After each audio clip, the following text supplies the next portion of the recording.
Students, तो आज हम डिस्कस करेंगे रदरफोर्ड एटॉमिक मॉडल के रिजल्ट्स को। उसके रिजल्ट्स को डिस्कस करने से पहले हम यहाँ पर एक रिव्यू कर लेते हैं इसके मॉडल का। रदरफोर्ड ने क्या किया था, एक गोल्ड फॉइल ली थी, ठीक है। उसमें उसने अल्फ़ा पार्टिकल्स को बम्बार किया था, जहाँ पर उसने देखा ऑब्जर्वेशंस। इसने क्या की, इसने ऑब्जर्वेशंस में देखा कि almost all particles pass through the foil undeflected.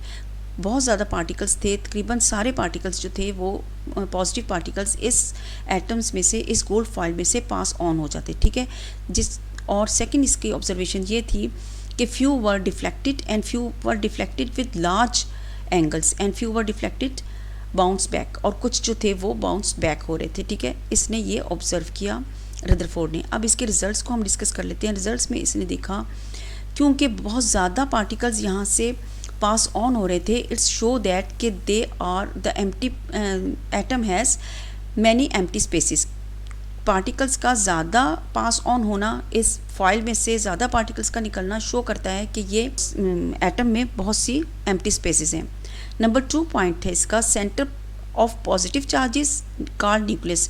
इसने कहा कि जो कुछ पार्टिकल्स जब इसके साथ आकर हिट करते थे तो बहुत कम पार्टिकल्स थे जो टकरा कर वापस जा रहे थे और अपना एंगल जो है वो चेंज कर रहे थे। ये शो करता है कि इसके ऊपर सेंटर पार्ट जो है वो एटम का वो न्यूक्लियस है, ठीक है, और उस पर पॉजिटिव चार्ज है।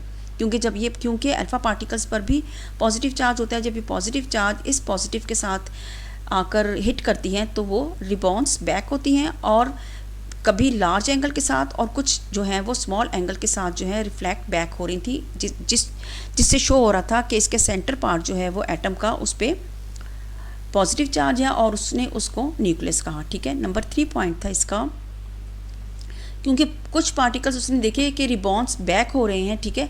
रिबाउंस बैक होने की वजह से, और रिबाउंस बैक जब होते हैं, यहाँ पर आप देख लें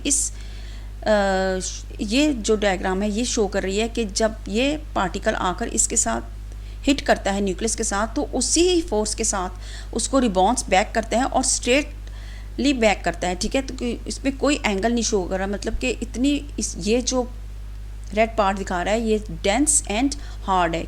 इसने कहा कि ये न्यूक्लियस जो है वो डेंस और हार्ड है, क्योंकि ये इसके पास जब अल्फ़ा पार्टिकल्स आकर हिट करते हैं तो वो फुल फोर्स से, डेंस और हार्ड होने की वजह से ही ये अपने इसको फुली फोर्स के साथ रिबाउंस बैक करता है। ये शो करता है कि न्यूक्लियस जो है वो डेंस एंड हार्ड है, ठीक है। ज़्यादा पार्टिकल्स जो हैं, ज़्यादा रेज जो हैं वो इसमें से निकल रही हैं, पास ऑन हो रही हैं। इट्स मीन कि इसके अंदर बहुत सी एम्प्टी स्पेसेस हैं। कुछ रेज जो हैं वो रिबाउंस बैक हो रही हैं, जो शो करता है कि इसके अंदर न्यूक्लियस जो है वो सेंटर पार्ट जो है वो न्यूक्लियस का है, और फुली रिबाउंस बैक होने की वजह से जो पार्टिकल्स ज़्यादा रिबाउंस बैक हो रहे हैं और कोई डिफ्लेक्शन शो नहीं कर रहे, रिबाउंस बैक हो रहे हैं, इट्स मीन कि the nucleus is very hard and dense particle, ठीक है। नंबर 4 पॉइंट था इसका, डिफ्लेक्शंस ऑफ फ्यू पार्टिकल्स की डिफ्लेक्शन शो करती है कि न्यूक्लियस का साइज़ जो है वो छोटा है, ठीक है, क्योंकि कम पार्टिकल्स जो हैं वो डिफ्लेक्ट बैक हो रहे हैं। इट्स मीन कि न्यूक्लियस का साइज़ जो है वो बहुत स्मॉल है। नंबर 5 इसका पॉइंट था कि electrons revolves around the nucleus, के इसके इर्द गिर्द जो हैं इलेक्ट्रॉन्स जो हैं वो रिवॉल्व्स कर रहे हैं, ठीक है, और सेंटर जो है वो न्यूक्लियस है। ये इसका 5th पॉइंट था। 6 पॉइंट में इसने कहा कि atom is neutral. Atom neutral क्यों है, कि इसमें नंबर ऑफ़ इलेक्ट्रॉन्स इक्वल है नंबर ऑफ़ प्रोटॉन्स के, ठीक है, इसलिए एटम जो है वो न्यूट्रल है, उस पर चार्ज जो है वो न्यूट्रल रहता है, क्योंकि पॉजिटिव चार्जेस और नेगेटिव चार्जेस जो हैं वो एटम के इक्वल होने की वजह से इस पर न्यूट्रल चार्ज आता है। एटम को उसने न्यूट्रल कहा, ठीक है। नंबर 7 पॉइंट में उसने कहा कि particles lie within the nucleus is known as nucleons. जो पार्टिकल्स न्यूक्लियस के अंदर रहते हैं, ठीक है, उसको उसने कहा कि वो होते हैं न्यूक्लियॉन्स। लाइक इसमें हम न्यूक्लियॉन्स कौन से कहेंगे, हम कहते हैं कि न्यूक्लियस में क्या होते हैं, प्रोटॉन्स एंड न्यूट्रॉन्स। तो प्रोटॉन्स एंड न्यूट्रॉन्स जो हैं वो न्यूक्लियस के अंदर रहने की वजह से वो न्यूक्लियॉन्स कहते हैं।